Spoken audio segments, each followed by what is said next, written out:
Good day, ladies and gentlemen. By now, you've probably heard about the hubbub coming out of Rome with Cardinal Burke and others, their dubia that was given to Pope Francis, and the response that was given on behalf of the Pope. Needless to say, it's caused a little bit of a storm within the church because one of the questions that was asked was essentially, is the church able to bless gay unions, essentially? Will the Synod on Synodality give us the ability to do that? And of course, Catholic doctrine would tell us clearly not, but the response from Rome is ambiguous and does leave the door open for an abuse, which we're going to get to in a little bit. But first, the thing I want to address that's most important, the reactions to this have been the most telling. And one of the people that I love the most is probably one of my intellectual, not probably, he is one of my intellectual heroes right now, Dr. Peter Kwasniewski. And he tweeted something like, you have to be a madman to defend Pope Francis's actions in this case. And you do. You have to be a madman. You have to be out of your mind when you actually look at what's happening. Clearly, Pope Francis and his associates are leaving the door open for de facto the practice of blessing gay unions the world over. If you don't believe that, then I have a bridge in Brooklyn I'd like to sell you. But what's most important about this is the fact that I believe, and as I tweeted the other day, I say what traditionalists believe and talk about in private, and I say it out loud, and I take the hits. So I'm going to say what all traditionalists believe and talk about in private. I'm going to say it out loud. The people out there who are doing apologetics for Pope Francis in this situation, I'm not talking about apologetics for the papacy. Obviously, we do apologetics for the papacy as Catholics. Those who are bending over backwards to prove that Pope Francis has done nothing wrong, or that there is nothing wrong in this, and so on and so forth, or that this isn't actually opening the door for X, Y, and Z. These people are helping us bring in the reign of the Antichrist. And I'll explain what I mean by that. We're going to look quickly here at a passage from Taylor Marshall's book, Antichrist and Apocalypse. You can listen to that book on Audible. If you like to listen to audiobooks, I did narrate it. So here's a passage from it. It says, false Christs and prophets. I copy and paste this from the PDF. I can't remember which chapter it's in. But here is exegesis on behalf of Taylor using the church fathers and so on and so forth. And it says, for there shall arise false Christs. In Greek, it's pseudo-Christoi. And false prophets. Greek, pseudo-prophetai. And shall show great signs and wonders, insomuch as to deceive, if possible, even the elect. Many people know this verse, or these two verses from different books in the Bible. Marshall goes on to say, what words did Jesus Christ use here and what did he mean? Christ most likely did not deliver his public teachings in Greek, but rather Aramaic, or perhaps Hebrew in liturgical settings. Our best attempt to reconstruct his meaning would be to turn to the old Syriac translation of the New Testament, which is called the Peshitta. The Peshitta renders false Christ in Matthew 24:24 as Meshi Dagala, meaning liar Messiah. So Christ explicitly warns us that pseudo-Christs, liar messiahs, will in fact arrive to deceive not merely the secular world, but chiefly Christ's own disciples. The attack will be into the interior of his church, his elect. So let's read that again. Christ explicitly warns us that pseudo-Christs, or liar messiahs, will in fact arrive to deceive not merely the secular world, but chiefly Christ's own disciples. The attack will be into the interior of his church. End quote.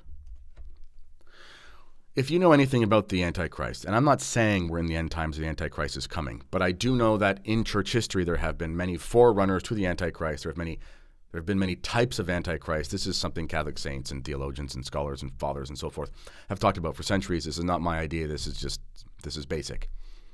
So, for example, we wouldn't say Martin Luther was the Antichrist, but we would say Martin Luther was a type of Antichrist. We wouldn't say Muhammad was the Antichrist. We'd say he was a type of Antichrist, and so on and so forth. In any case, as Marshall shows us, and Marshall is pulling off of the Wisdom of the Fathers. It's a great book. It's Marshall basically did the research and put it together for everybody. What the Antichrist is going to do is he's going to deceive you if you're not careful, that the second coming is fulfilled in the Antichrist himself. He's going to deceive you that he's the Messiah. He's going to deceive you that this is the fulfillment of the Scriptures. And we are told by the Scriptures that there will be those elect who will not be deceived.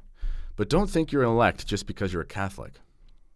And we won't get into the debate about what that would even mean to be the elect. But the point is, the work of those who support the Antichrist is to work to make sure that you are deceived.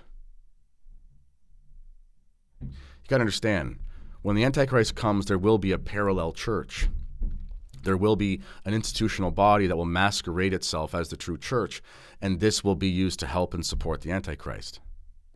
So right now, if you're looking at the Catholic Church, and I'm speaking metaphorically here, please don't get at me about, I'm saying this or that dogmatic. I'm speaking metaphorically.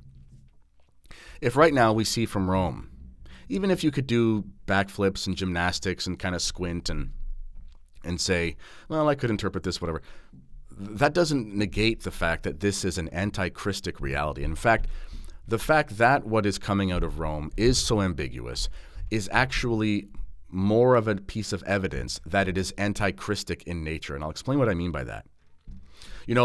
The reason why the Antichrist will fool people is because he will present interpretations, information, whatever, of the Scriptures and of history that will be close enough to the truth, but just a little bit off, so that you will be deceived by it. Think about it this way.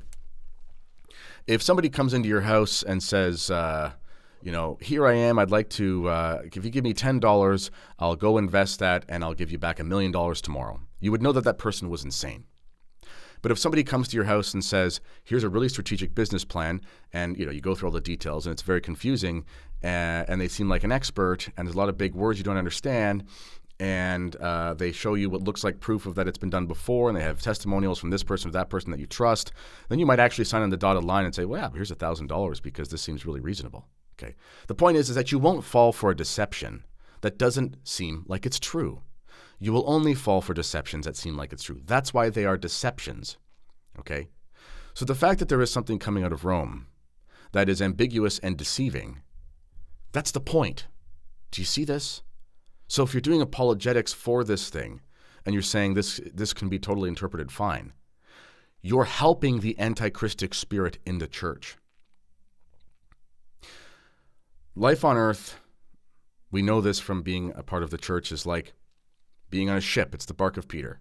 The ship only has to be off by half a degree, and over 1,000 miles or whatever the distance is, it ends up at the wrong destination at the end. If you read C.S. Lewis's Screwtape Letters, which I recommend everyone read at least twice, I've read it 2 or 3 times. It's an incredible book.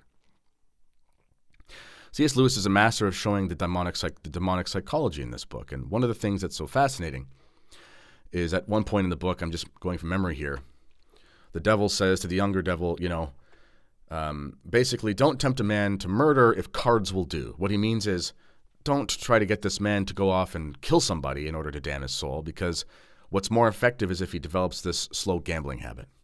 Because the reality is if something is in your face against the moral law, if you do something that you know is completely wrong and just an offense against God and you know is wrong by your conscience, you're actually more likely to repent. You're more likely to feel sorry about it. You're more likely to save your soul.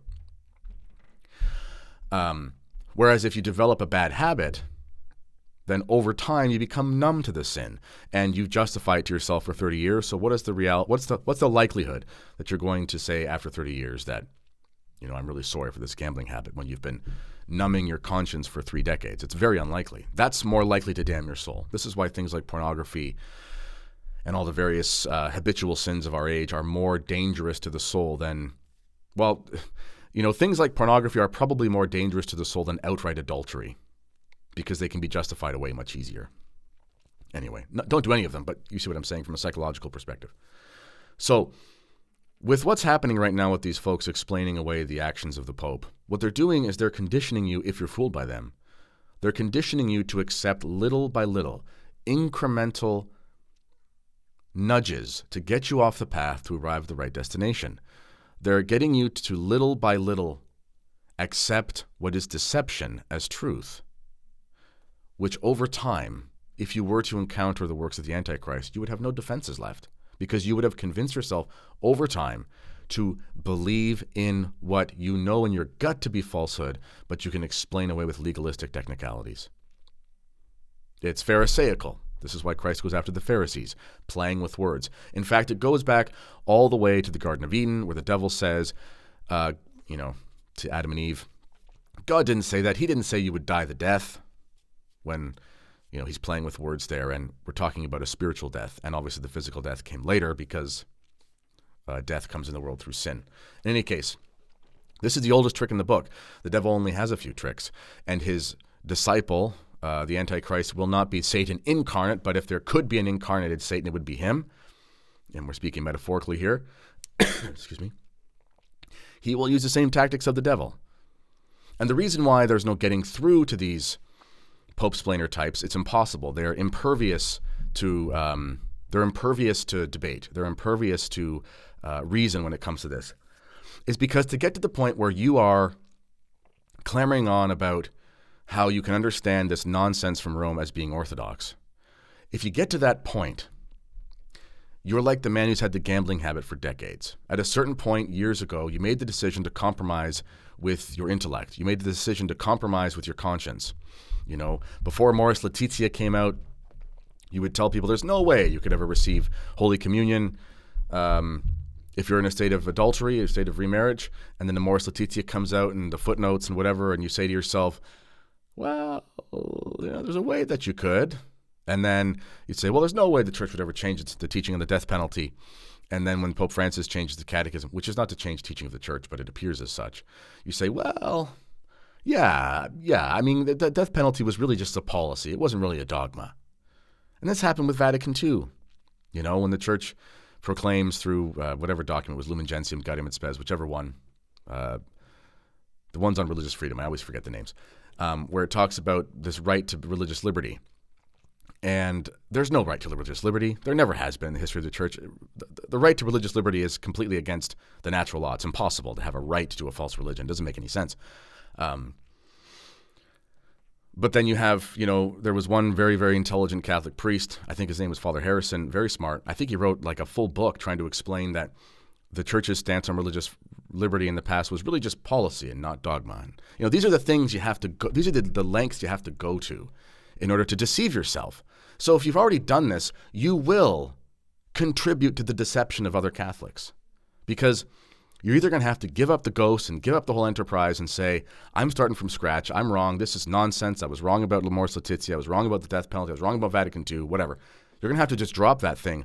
Or out of pride, because you don't want to humble yourself and basically say you've been leading the faithful astray for many years, you're going to have to double down. And that's what we're seeing right now. You are seeing the Pope-splainer types of the world double down. They will double down until they literally explain away the Catholic faith as a whole. And that is the trajectory that they're on. So don't be deceived by this nonsense. Don't be deceived by the spirit of the Antichrist. Don't be deceived by the antichristic Pope-splainers out there, because that's what they're doing. As always, let me know what you think in the comments. This has been the Kennedy Report. Until next time, God bless.